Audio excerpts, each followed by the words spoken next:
Hello and welcome friends. आज हम बात करने वाले हैं इन्वेस्टमेंट से रिलेटेड एक बहुत ही इंटरेस्टिंग बुक के बारे में जिसका टाइटल है द इंटेलिजेंट इन्वेस्टर, जिसके राइटर हैं बेंजामिन ग्रैहम। इससे पहले कि हम स्टार्ट करें, आपसे रिक्वेस्ट है कि अगर आप चैनल पर नए हैं तो इसे सब्सक्राइब कीजिए और अगर आपको वीडियो अच्छा लगे तो प्लीज़ इसे लाइक और शेयर कीजिए। तो आइए स्टार्ट करते हैं इस बुक के इंट्रोडक्शन से। Intelligent investor, the definitive book on value investment. यदि आप हवा में महल बना रहे हैं तो इसे करते रहें। यह वह काम है जिसे करना चाहिए। अब उन महलों की नींव बनानी शुरू कर दें। हेनरी डेविड थोरी। ध्यान दें कि ग्रैहम ने शुरुआत में ही यह घोषणा की है कि यह पुस्तक आपको यह नहीं बताएगी कि आप बाजार पर कैसे काम करें। कोई भी सच्ची किताब यह नहीं कर सकती। इसके बजाय यह पुस्तक आपको 3 शक्तिशाली सबक सिखाएगी। आप अपरिवर्तनीय नुकसान की बाधाओं को कैसे कम कर सकते हैं।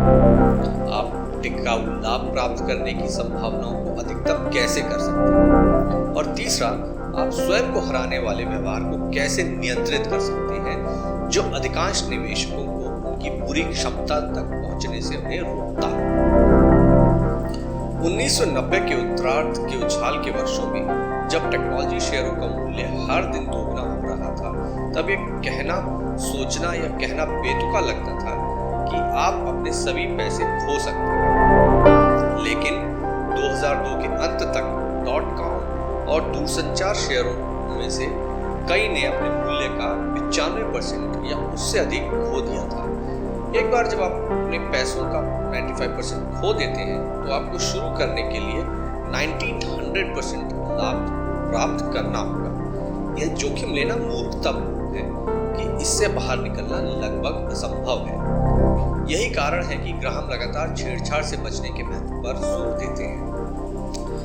केवल अध्याय 6, 14 और 20 को छोड़कर, लेकिन वो भी चेतावनी के साथ। लेकिन इससे कोई फर्क नहीं पड़ता कि आप कितने सावधान हैं। आपके निवेश की कीमत समय के साथ घटती रहती है। हालांकि कोई भी उस जोखिम को खत्म नहीं कर सकता।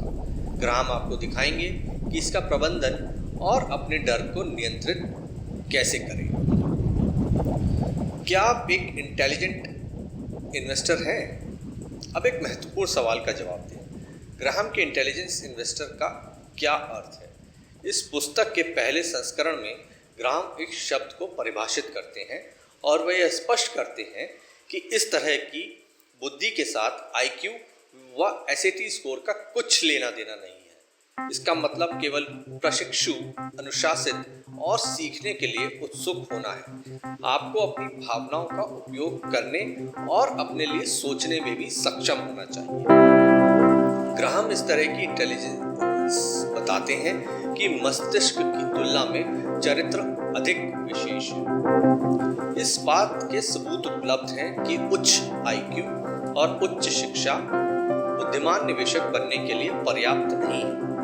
1998 में long term capital management LP गणितज्ञों, कंप्यूटर वैज्ञानिकों और 2 नोबेल पुरस्कार विजेता अर्थशास्त्रियों की बटालियन द्वारा संचालित एक हेज फंड कुछ ही हफ्तों में $2 बिलियन से अधिक खो गए, जो कि इस भारी भरकम शर्त पर था कि बॉन्ड मार्केट सामान्य पर लौटेगी।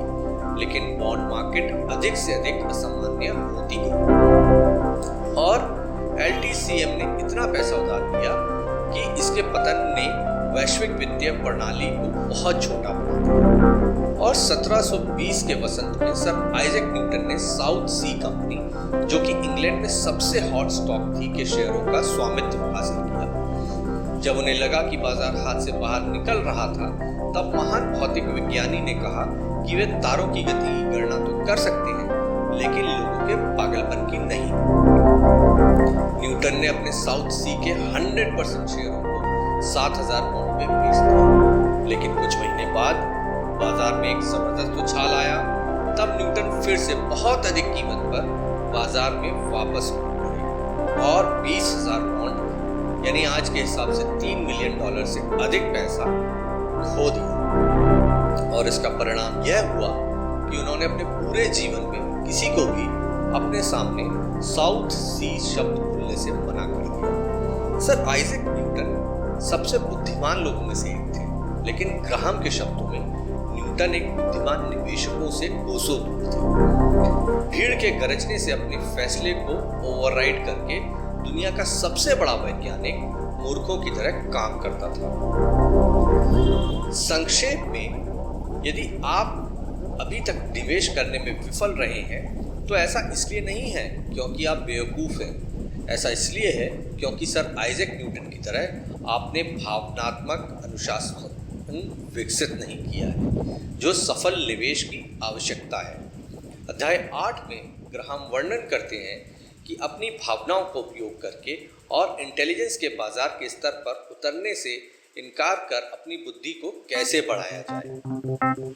वहाँ आप अपनी सीख को मास्टर कर सकते हैं कि एक बुद्धिमान निवेशक होने के नाते दिमाग की तुलना में चरित्र का विषय अधिक है। आपदा का इतिहास।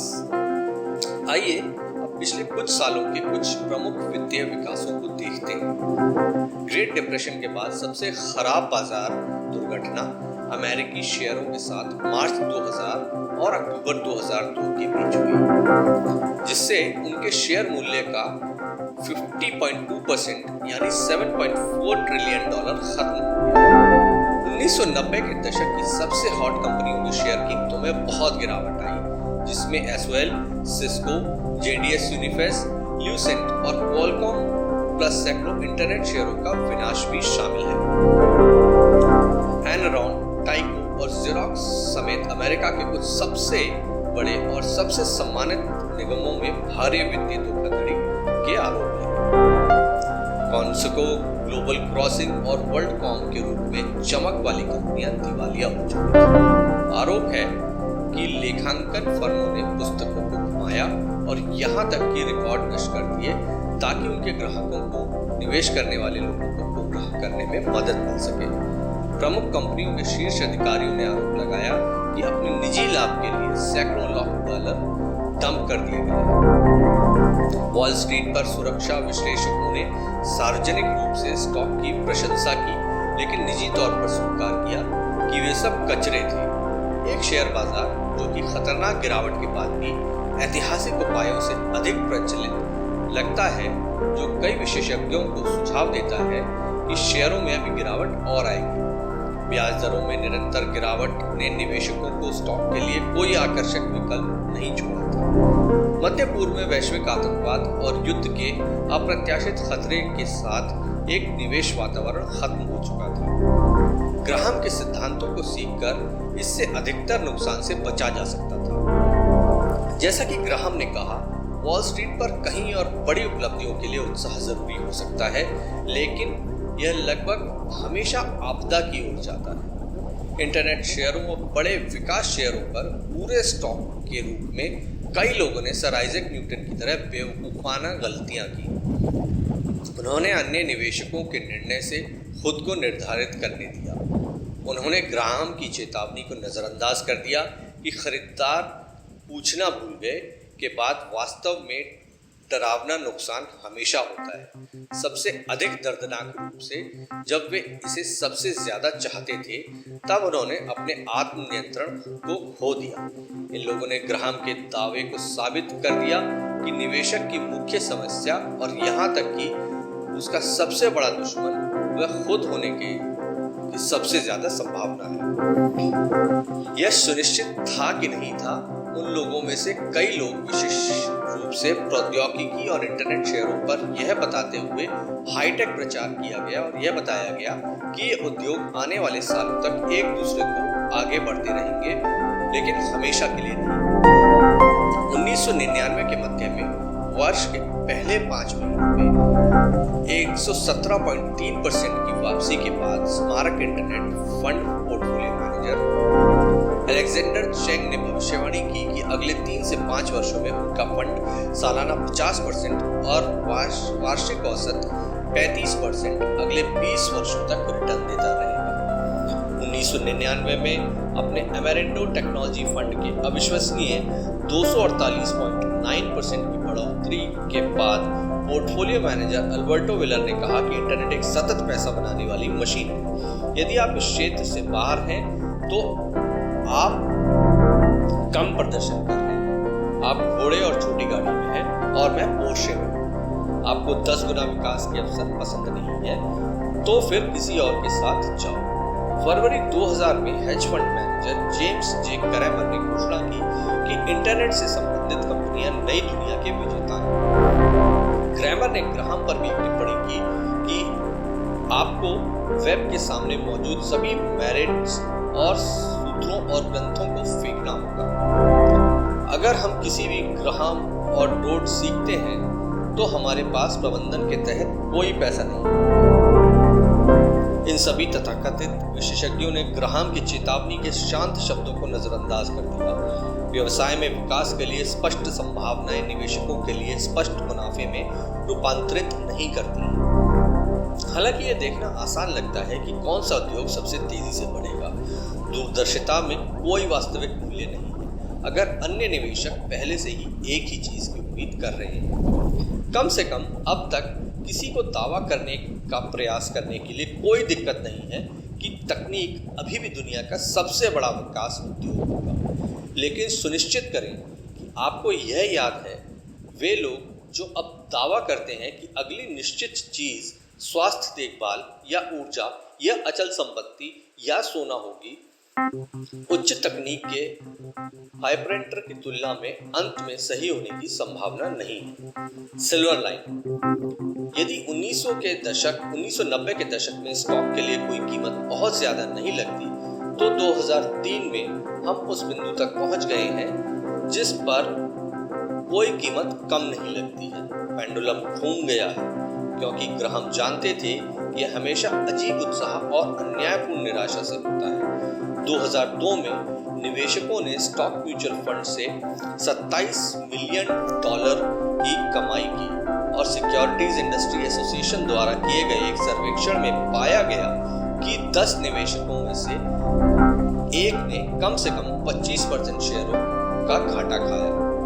वही लोग जो 1990 के दशक में अंत में स्टॉक खरीदने के इच्छुक थे, जब उनकी कीमत बढ़ रही थी और इसलिए महंगे बेचे गए स्टॉक बन गए क्योंकि वे कीमत में नीचे उतरे और परिभाषा के अनुसार सस्ते हो गए। जैसा कि ग्राहम अध्याय 8 में इतनी शानदार तरीके से बताते हैं कि बुद्धिमान निवेशक को पता चलता है कि कौन सा शेयर अधिक जोखिम भरा है और कौन सा कम जोखिम भरा। बुद्धिमान निवेशक बुल बाजार से डरता है क्योंकि इसका स्टॉक खरीदने के लिए अधिक महंगा होता है, और इसके विपरीत आपको शेयर बाजार का स्वागत करना चाहिए क्योंकि इससे शेयरों की बिक्री पर वापस रखा जाता है। तो दिल थाम ले, बुल बाजार की मौत बुरी खबर नहीं है। हर कोई यह मानता है कि यह होना चाहिए। स्टॉक की कीमतों में गिरावट के कारण अब संपत्ति का निर्माण करने के लिए एक काफी सुरक्षित और स्वच्छ समय है। आगे पढ़ें और सुनते रहें, ग्राहम आपको बताएंगे कि इसे कैसे करें।